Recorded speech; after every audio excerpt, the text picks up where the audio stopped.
معین حاضرین السلام علیکم ورحمۃ اللہ وبرکاتہ۔ الحمدللہ وکفا سلام علی عبادہ الذین اصطفیٰ اما بعد فاعوذ باللہ من الشیطان الرجیم بفضلک بسم اللہ الرحمن الرحیم شہر رمضان الذی انزل فیہ القرآن صدق اللہ العظیم وصدق رسولہ النبی الکریم۔ درود پاک پڑھیں۔ اللہم صلی علی سیدنا مولانا محمد معدن الجود والکرم منبع العلم والحلم والحکم والہ الکرام وابنہ الکریم بارک وسلم صلو علیہ صلاۃ و سلام علیک یا رسول اللہ صلی اللہ تعالی علیہ وسلم۔ کچھ اشعار آمد رمضان کے حوالے سے سماعت فرمائیں۔ مرحبا صد مرحبا پھر آمد رمضان ہے، مرحبا صد مرحبا پھر آمد رمضان ہے، مرحبا صد مرحبا پھر آمد رمضان ہے کہ کھل اٹھے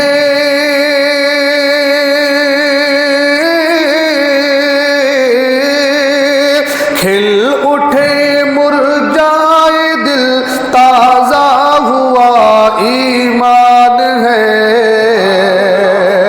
مرحبا صد مرحبا پھر آمد رمضان ہے۔ اور یا خدا ہم عاصیوں پر یہ بڑا احسان ہے، یا خدا ہم عاصیوں پر یہ بڑا احسان ہے۔ زندگی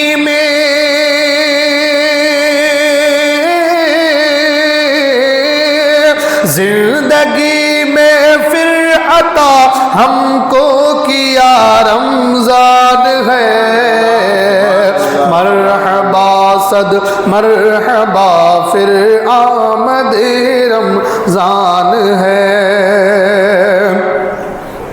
اور ابر رحمت چھا گیا ہے اور سما ہے نور نور، ابر رحمت چھا گیا ہے اور سما ہے نور نور، کہ فضل رب سے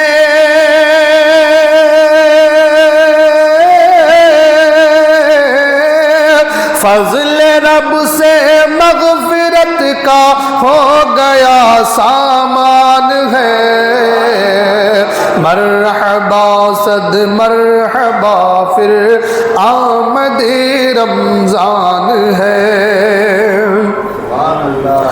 اور ہر گھڑی رحمت بھری ہے، ہر طرف ہے برکتیں، ہر گھڑی رحمت بھری ہے، ہر طرف ہے برکتیں، کہ ماہ رمضان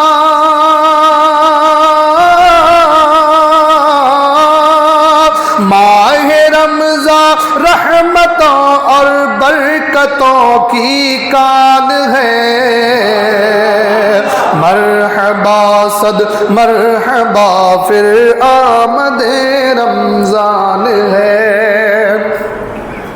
اور آ گیا رمضان عبادت پر کمر اب باندھ لو، آ گیا رمضان عبادت پر کمر اب باندھ لو، کہ فیض لے لو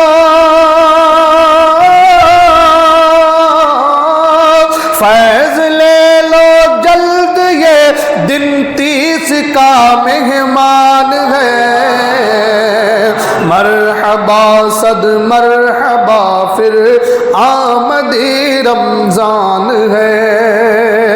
کم ہوا زور گناہ اور مسجدیں آباد ہیں، ماہ رمضان المبارک کا یہ سب فیضان ہے،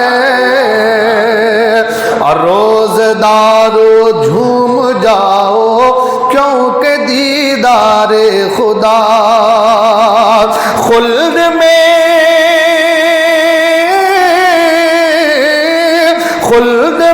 ہوگا تمہیں یہ وعدہ رحمان ہے۔ مرحبا صد مرحبا پھر آمد رمضان ہے۔ اور آخری شعر، دو جہاں کی نعمتیں ملتی ہیں روزے دار کو، دو جہاں کی نعمتیں ملتی ہیں روزہ دار کو، جو نہیں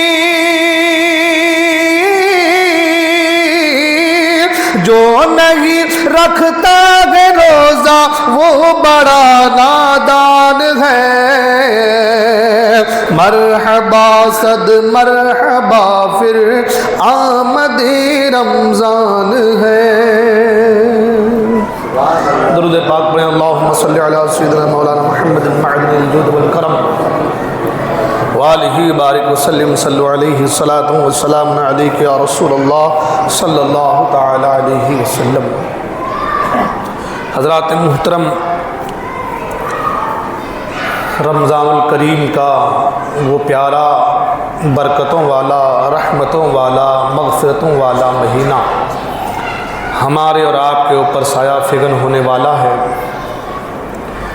خدائے قدیر جبار کی بارگاہ میں دعا ہے کہ اللہ تبارک و تعالی ہم تمام کو اس مہینے کا صحیح معنوں میں استقبال کرنے اور اس مہینے کا ادب و احترام کرنے کی ہم تمام کو توفیق عطا فرمائے، اور اس مہینے میں اللہ تبارک و تعالی کی بندگی و اطاعت کر کے جنت میں جانے کا ذریعہ اللہ تبارک و تعالی ہم تمام کے لیے پیدا فرمائے۔ حضرات محترم، اللہ کریم ہے، وہ رحمان ہے، رحیم ہے، اپنے بندوں سے بہت محبت فرماتا ہے۔ اللہ تبارک و تعالی نے مخلوق کو بنانے سے پہلے، انسان کی تخلیق سے پہلے اللہ تبارک و تعالیٰ نے یہ تحریر فرما دیا کہ میری رحمت میرے غضب پر غالب آ گئے، یعنی اللہ تبارک و تعالیٰ کی رحمت وسیع ہے، اللہ رحم فرمانے والا ہے، اللہ کریم ہے، کرم فرمانے والا ہے۔ قرآن مجید میں اللہ تبارک و تعالیٰ ارشاد فرماتا ہے، رحمتی وسعت کل شیء، کہ اللہ کی رحمت ہر شے کو اپنے احاطے میں کی ہوئی ہے، ہر چیز اللہ کی رحمت کے احاطے میں ہے، اللہ کی رحمت کے انڈر میں ہے۔ جو چیز اللہ کی رحمت کے احاطے میں ہو وہ چیز بڑی قیمتی چیز ہے، اس لیے انسان کے تعلق سے فرمایا کہ انسان کو اشرف المخلوقات بنایا گیا ہے، انسان کے سر پر کرامت کا تاج رکھا گیا، انسان کو پیدا کیا تو فرمایا کہ میرے بندو مجھ سے ڈرو، میری عبادت کرو، مجھ پر بھروسہ کرو، تمہارے گناہ اگر سمندر کے جھاگ کے برابر ہوں میں تمہارے سارے گناہوں کو معاف فرما دوں گا۔ اللہ تبارک و تعالی جانتا ہے، وعالم الغیب والشہادہ ہے، کہ یہ انسان جس کے اندر ہم نے خواہشات کو رکھا ہے، یہ انسان گناہ کرے گا، بدعمالیاں کرے گا، نافرمانیاں کرے گا، تو اللہ تبارک و تعالیٰ نے انسان کو گناہوں سے پاک کرنے کے لیے ایک الگ الگ طرح کے زاویے، ایک الگ الگ طرح کی چیزیں، ایک ایسی چیزیں عطا فرما دی کہ جس کے ذریعے سے بندہ اگر گناہ کرتا ہے تو ان چیزوں کے ذریعے سے اللہ تبارک و تعالیٰ اس بندے کے اس گناہ کو معاف فرما دیتا ہے۔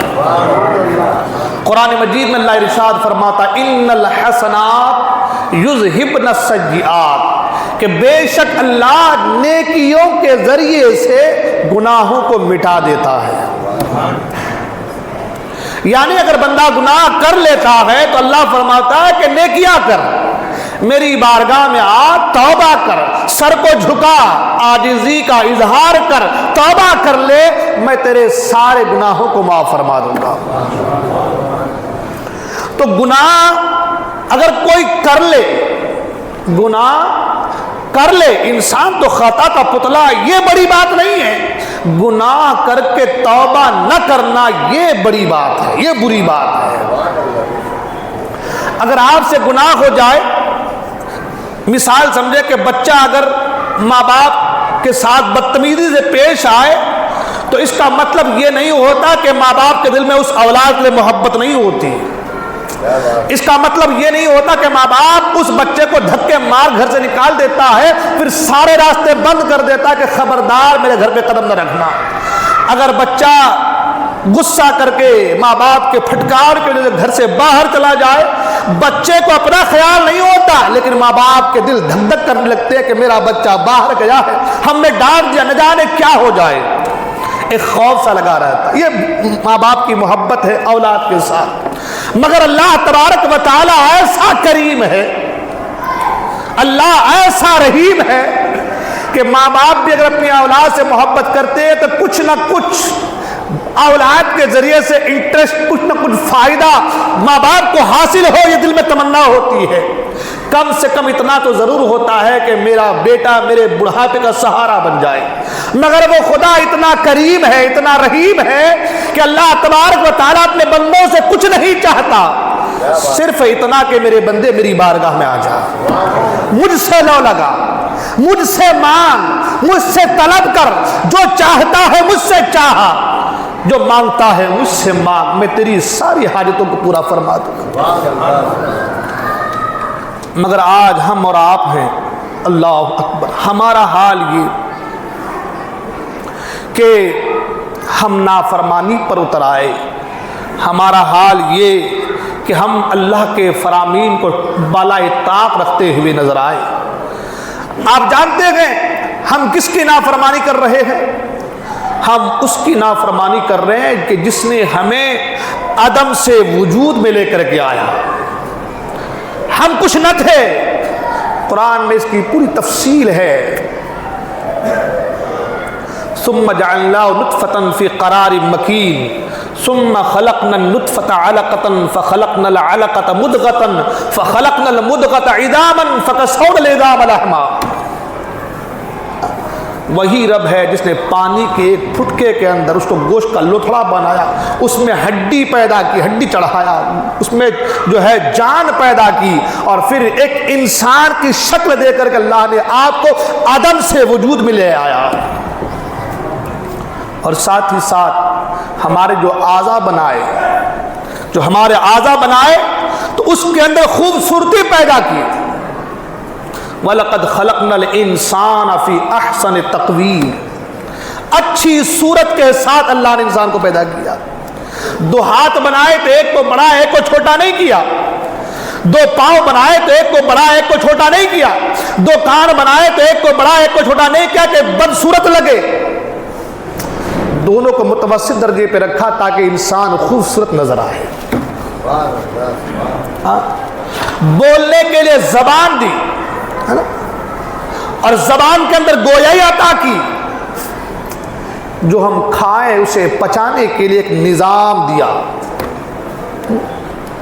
جو ہمارے پیٹ میں جائے اسے باہر نکالنے کے لیے، اس کو گلانے کے لیے، اسے گلا کر کے باہر نکالنے کے لیے ساری صورتیں پیدا کی، ایک نظام پیدا کیا، ایک سسٹم پیدا کیا۔ آپ نے بارہا سنا ڈاکٹروں کے ذریعے سے کہ اگر آدمی کا پیشاب بند ہو جائے تو مر بھی سکتا ہے آدمی۔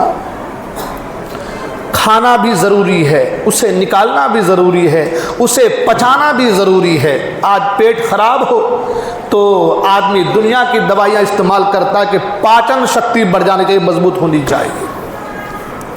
کیا ہم نے کبھی سوچا کہ ہم جس کا رزق کھا رہے ہیں، جو رزق دے رہا ہے، جو کھلا رہا ہے، جو کھانے کے لیے منہ دیا ہے، جو چبانے کے لیے دانت دیا ہے، جو گلانے کا ایک نظام پیدا کیا ہے، اس گلی ہوئی چیز کو نکالنے کے لیے ایک سسٹم پیدا کیا ہے، ہم اسی کی نافرمانی کرتے نظر آ رہے ہیں۔ ہم جو کھانا کھا رہے ہیں، جو بھی کھانا ہم کھا رہے ہیں، ہمیں یہ تک نہیں پتا کہ جو کھانا ہم کھا رہے ہیں وہ اندر جانے کے بعد اگر زہر پیدا ہو جائے، زہر کی صورت اختیار کر لے، تو ڈاکٹر کے پاس جانے سے پہلے انسان کی روح کب سے ان سے پرواز کر جائے گی۔ جو بھی آج آدمی کھانا کھاتا، آپ تو سب لوگ جانتے ہیں، ہم لوگ جانتے ہیں کہ آج کل سبزیوں میں، کھانے میں کیا کیا کیمیکل وغیرہ دیے جاتے ہیں، ہے نا۔ کئی لوگوں سے ہم نے یہ بھی سنا ہے کہ اس کے ساتھ یہ کھا لو تو زہر بن جاتا ہے، اس کے ساتھ وہ کھا لو تو زہر بن جاتا ہے، کیا کیا کرو زہر بن جاتا ہے۔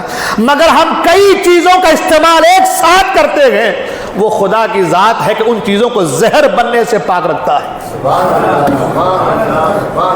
وہ خدا ہے، وہ کریم ہے، وہ رحیم ہے، جو آپ سے محبت فرماتا ہے، آپ پر کرم فرماتا ہے، اور اتنا کرم کہ آپ نافرمانی پہ نافرمانی کرتے چلے جاؤ، وہ رحم پہ رحم فرماتا چلا جاتا ہے۔ کیوں؟ اس لیے کہ اللہ نے پہلے فرما دیا کہ میری رحمت میرے غضب پر غالب آ گئی ہے، اس کی رحمت اس کے غضب پر غالب ہے، اس لیے وہ خدا رحم پہ رحم فرما رہا ہے۔ ایک عورت حضرت سیدنا عمر فاروق اعظم رضی اللہ تعالیٰ عنہ کی بارگاہ میں آئی، اور آنے کے بعد عرض کیا کہ یا امیر المومنین، یہ فرمائیں کہ اللہ تبارک و تعالیٰ اپنے بندوں سے کتنی محبت فرماتا ہے۔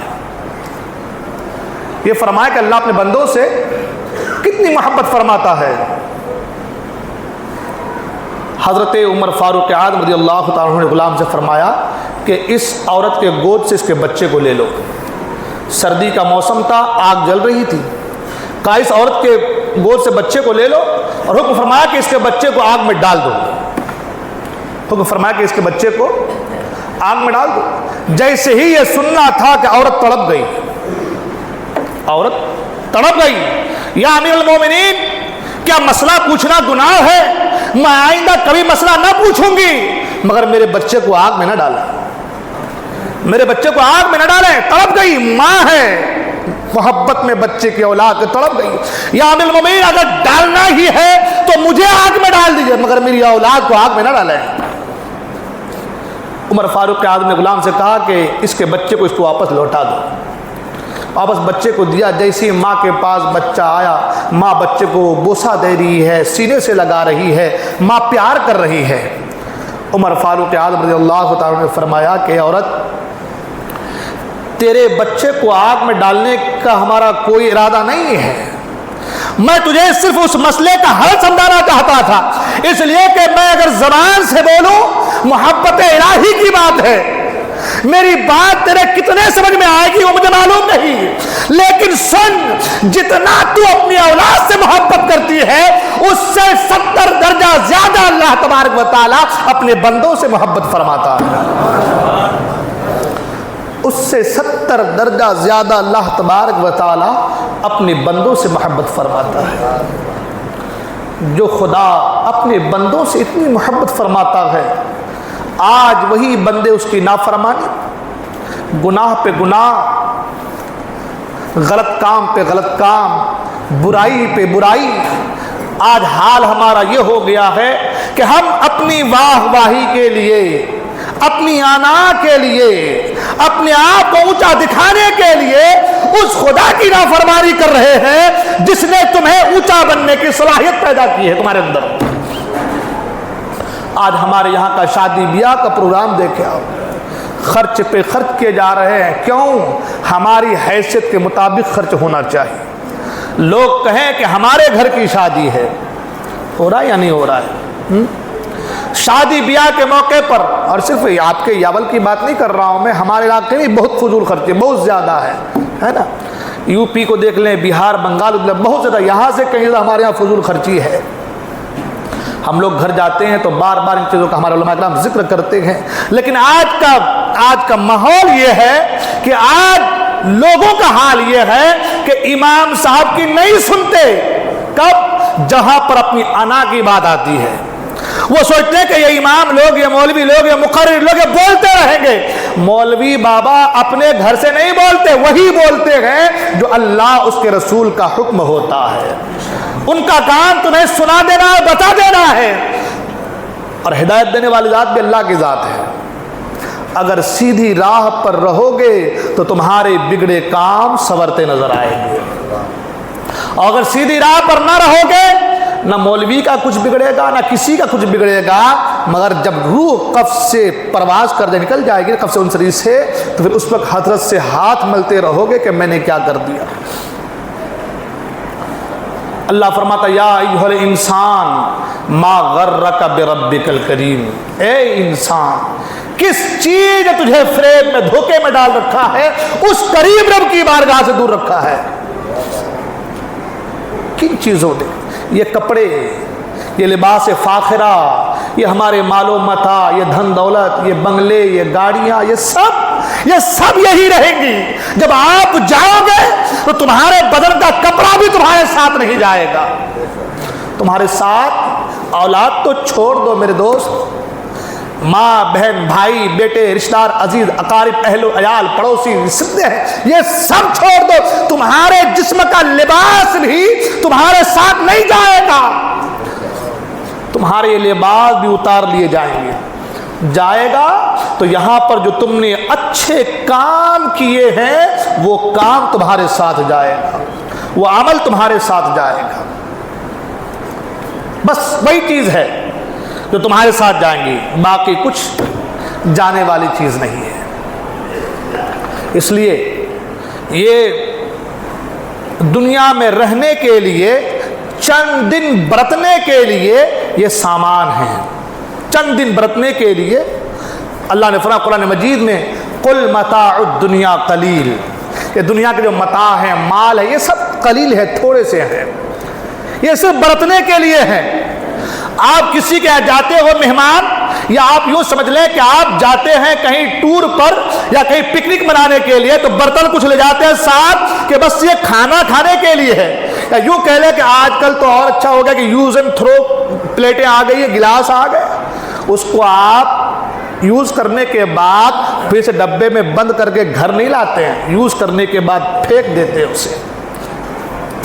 یہ دنیا کے مال و متاع، یہ سب چیزیں جو ہے، جو کچھ ہے، یہ صرف برتنے کے لیے ہے، یہ استعمال میں لانے کے لیے ہے. استعمال کرو، چھوڑ دو. جو چیز تمہارے ساتھ جائے گی وہ تمہارا اچھا کردار ہوگا، تمہارا اچھا کریکٹر ہوگا، تمہارے اچھے اعمال ہوں گے، تمہارے ساتھ تمہاری نیکیاں جائیں گی. اور تم جن کے پیچھے بھاگو گے نا، جن چیزوں کے سہارے زندگی گزارنا چاہو گے نا کہ ہم کو ان کے سہارے گزارنا ہے، تو اس کا بھی آپ کو قیامت کے دن حساب دینا ہے. فَمَن يَعْمَلْ مِثْقَالَ ذَرَّةٍ خَيْرًا يَرَهُ وَمَن يَعْمَلْ مِثْقَالَ ذَرَّةٍ شَرًّا يَرَهُ. اچھا اگر آپ نے رائی کے دانے کے برابر بھی کیا ہے تو آپ کو اس کی جزا ضرور ملے گی، اور رائی کے دانے کے برابر اگر آپ نے برا کیا ہے تو اس کی بھی سزا آپ کو ضرور ملے گی. عرض یہ کر رہا تھا کہ وہ خدا جو اپنے بندوں سے اتنی محبت کرتا ہے، قرآن دیا، اسلام دیا، ایمان دیا اور رمضان دیا. کیوں؟ اس لیے کہ وہ خدا جانتا ہے کہ میرے بندے گناہ میں ملوث ہو جائیں گے. رمضان آئے گا، میرے بندے رمضان کا ادب و احترام کریں گے، میں ان کے گناہوں کو معاف فرما دوں گا.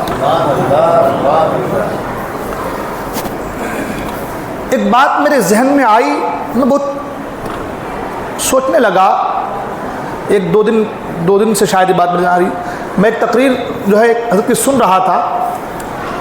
ہاں، ابھی مفتی صاحب ہمارے آئے ہوئے تھے، ڈانگپورے میں پروگرام تھا، تو ان کی تقریر سنا میں، آپ نے بارہا علماء کرام سنا ہے جنت کو سجایا جاتا ہے نا، رمضان میں جنت کی آرائش ہوتی ہے، آسمان کے دروازے کھول دیے جاتے ہیں، رحمت کے دروازے کھول دیے جاتے ہیں، دوزخ کے دروازے بند کر دیے جاتے ہیں، شیاطین زنجیروں میں جکڑ دیے جاتے ہیں۔ یہ ہم نے بارہا سنا ہے نا علماء کرام سے رمضان کے حوالے سے کہ نفل کا ثواب فرض کے برابر، فرض کا ثواب 70 فرضوں کے برابر ہے نا۔ یہ ساری چیزوں پہ اللہ اپنی رحمت کاملہ 700 7,000 7 لاکھ یا 7 کروڑ جو اس کی مرضی ہو عطا کرتا اپنے بندے کو۔ سوچ میں پڑ گیا کہ خدا کتنا کریم ہے، کتنا کریم ہے۔ یہ انسان کے لیے یہ جنت کو سجانا کیا ہے؟ جنت پہلے سے سجے سجائی نہیں ہے، جنت پہلے سے سجے سجائی نہیں ہے۔ جنت کہتے کسے ہے؟ جنت کہتے کسے؟ جنت وہ جگہ ہے کہ جہاں پر ایسی چیزیں ملیں گی جیسی چیزیں آپ نے دنیا میں دیکھی نہیں ہے نا۔ جنت میں وہ چیزیں ملیں گی جو دنیا میں آپ نے آنکھوں نے، قرآن نے کہا وَتَلَذُّ الْأَعْيُنُ، اور آنکھ نے جس چیز کا احاطہ، جس کو دیکھا نہیں ہے وہ چیز جنت میں ملیں گی۔ جب ایسی چیزیں جنت میں ہے تو پھر 1 سال سے جنت کو سجانا کیا معنی رکھتا ہے؟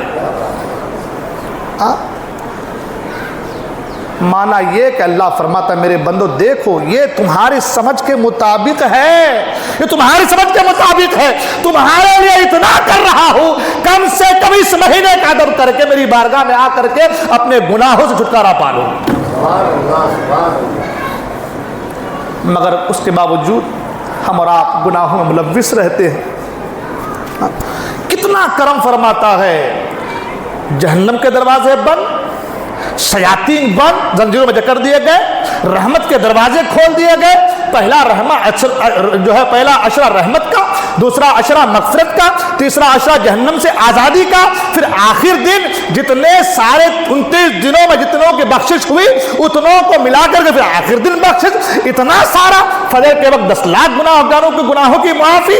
یہ سارا کچھ کیوں ہے؟ یہ سارا کچھ اس لیے ہے کہ اللہ اپنے بندوں سے بہت محبت فرماتا ہے۔ اے میرے بندو میں تم سے محبت کرتا ہوں، میں تمہاری بھلائی چاہتا ہوں، تم میری بارگاہ میں آ جاؤ، رمضان کا ادب و احترام کر لو۔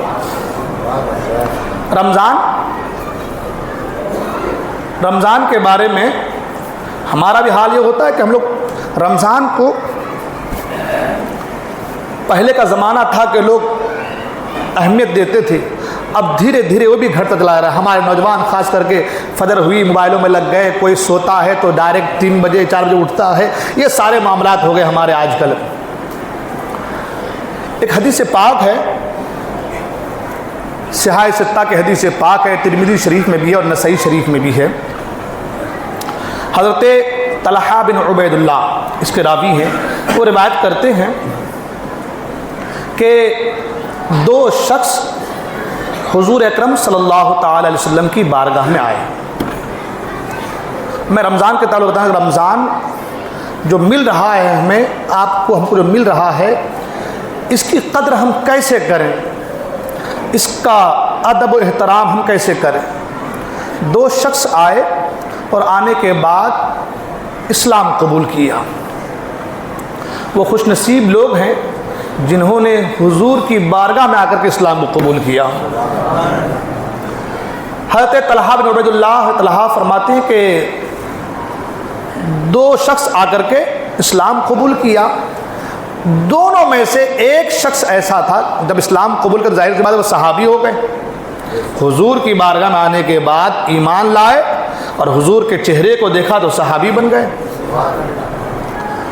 تو ان 2 میں سے ایک کا معاملہ ایسا تھا کہ وہ نیک کاموں میں بہت زیادہ سبقت لے جانے والے تھے، فاسٹ سروس جس کو کہا جائے بہت زیادہ ان کے اندر تھی، بڑی تیزی کے ساتھ نیکیوں کے راہ پر گامزن، صدقہ کرنا، خیرات کرنا، نمازوں کے تعلق سے دیگر چیزیں مستحبات پر زور دینا، یعنی ایسا معاملہ تھا کہ بہت تیزی کے ساتھ جو ہے نیکیوں کے راستے پر چلنے والے تھے۔ حضرت طلحہ فرماتے ہیں کہ کچھ دنوں کے بعد ایک غزوہ میں، ایک جنگ میں ان کی شہادت ہو جاتی ہے۔ وہ شہید ہو گئے۔ اس کے 1 سال کے بعد وہ جو دوسرا آدمی تھا وہ بھی دنیا سے رخصت ہو گیا۔ اب حضرت طلحہ فرماتے ہیں کہ میں نے خواب دیکھا کہ میں جنت کے دروازے پر کھڑا ہوں۔ یہ ترمذی شریف میں حدیث پاک ہے، میں اس کا مفہوم بتا رہا ہوں، اور نسائی شریف میں بھی۔ حضرت طلحہ فرماتے ہیں کہ میں جنت کے دروازے پہ کھڑا ہوں، خواب دیکھ رہے ہیں کہ میں جنت کے دروازے پر کھڑا ہوں اور وہ دونوں شخص بھی جنت کے دروازے پر کھڑے ہیں۔ ایک بات یاد رکھیں کہ ہمارے خواب میں اور ان کے خواب میں، اولیاء اللہ کے خواب میں اور پھر صحابہ کے خواب میں بڑا فرق ہے۔ اور پھر جو خواب کے تعلق سے حضور مہر لگا دیں پھر اس کے تو کیا کہنے، سبحان اللہ۔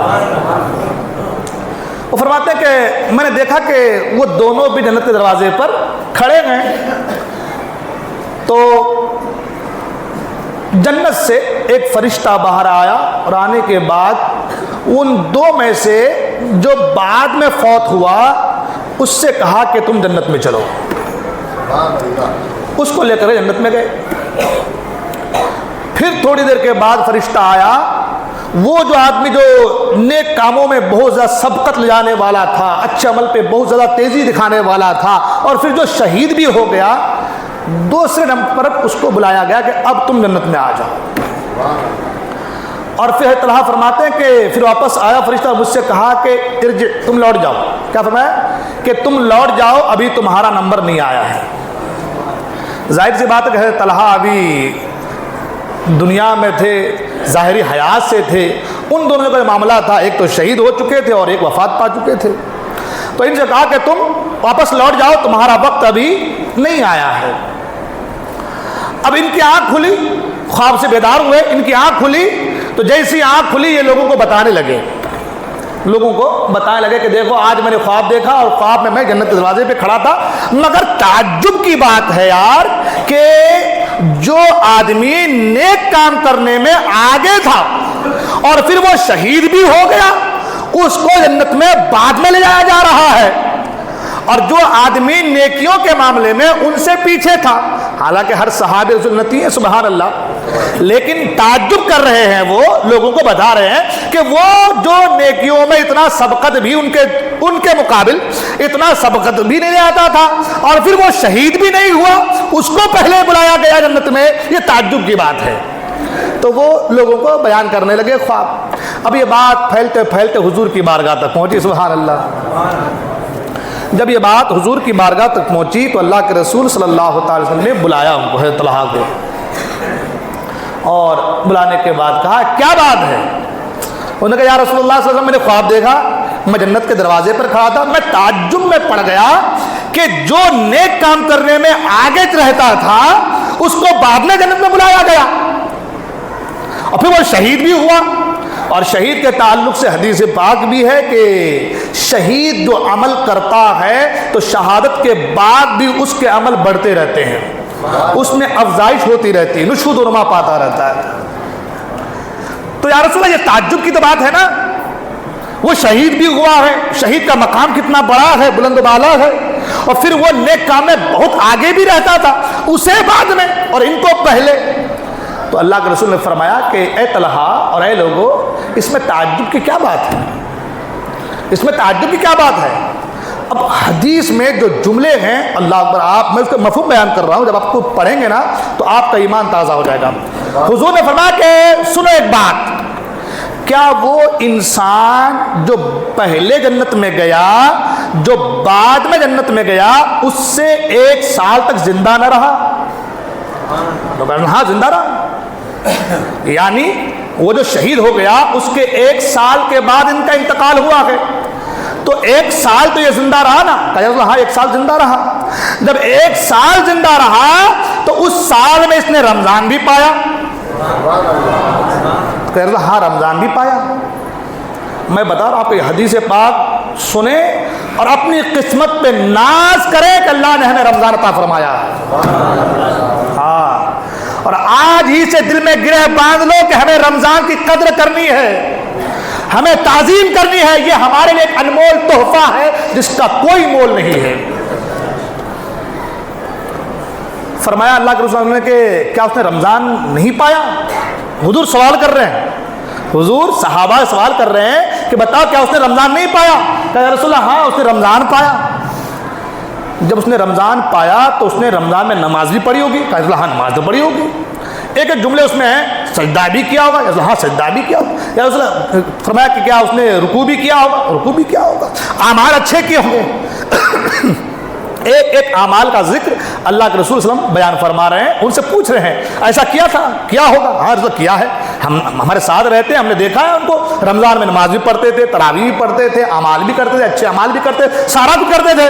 تو اللہ کے رسول نے فرمایا وہ جو شہید ہو گیا وہ 1 سال پہلے شہید تو ہو گیا اور یہ 1 سال تک زندہ رہا، رمضان پایا ہے، رمضان میں نمازیں پڑھی ہے، رمضان میں عمل کیا ہے نیک، رمضان میں جو ہے سجدہ کیا ہے۔ تو اللہ تبارک و تعالی رمضان پانے کی وجہ سے، رمضان میں نیک عمل کرنے کی وجہ سے اللہ تبارک و تعالی اس کے رتبے کو اتنا بڑھا دیا کہ اسے پہلے جنت میں جگہ عطا فرما دیا۔ سبحان اللہ۔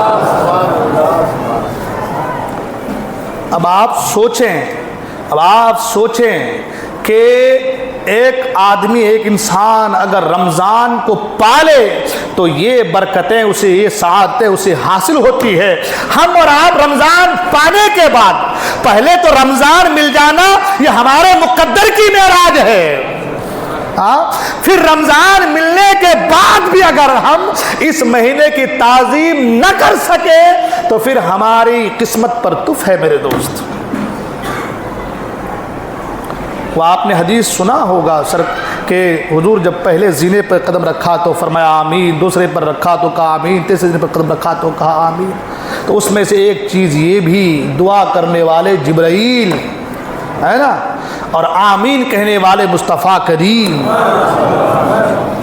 ہاں دعا کرنے والے جبرائیل امین، سید الملائکہ، فرشتوں میں رسول ہیں، اور آمین کہنے والے انبیاء کے تاجدار سردار ہیں۔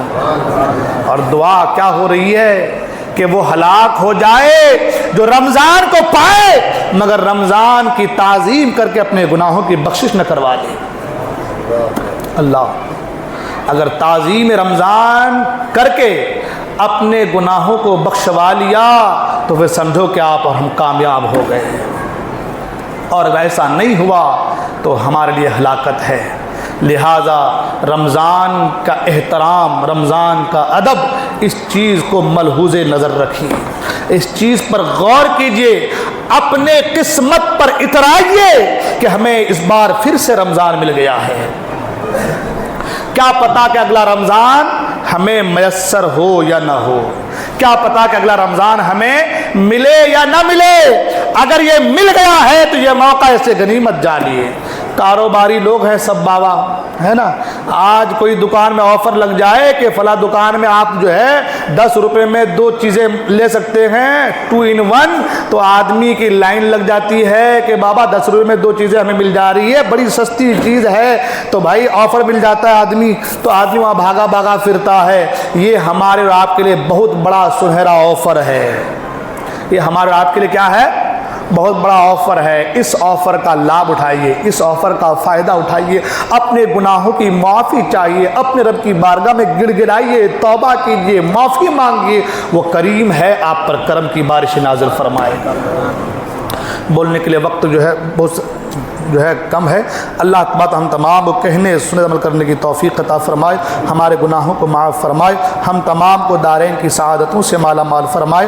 ایک اعلان یہ سماعت کر لیں کہ اپنے دارالعلوم مجد اعظم میں جو ہے سولار کے لیے 2 لاکھ روپے کی رقم کی ضرورت ہے، لہٰذا اہل خیر حضرات سے گزارش ہے کہ آپ حضرات زیادہ سے زیادہ اس میں تعاون کریں اور ثواب دان حاصل کریں۔ ساتھ ہی ساتھ اپنی خواجہ مسجد کا بھی آپ کو خیال کرنا ہے، اس مسجد کے لیے رمضان کا مہینہ آ رہا ہے، ثواب پہ ثواب ملنے والا ہے، لہٰذا زیادہ سے زیادہ آپ جو ہے اس مسجد کے لیے اللہ کے گھر کے لیے تعاون کرتے جائیں، ثواب دارین حاصل کرتے جائیں۔ اللہ تعالی ہم تمام کو دارین کے ساتھ مالا مال فرمائے۔ بولنے میں کوئی غلطی میں توبہ کرتے استغفر اللہ ربی من کل ذنب واتوب الیہ۔ السلام علیکم ورحمۃ اللہ وبرکاتہ۔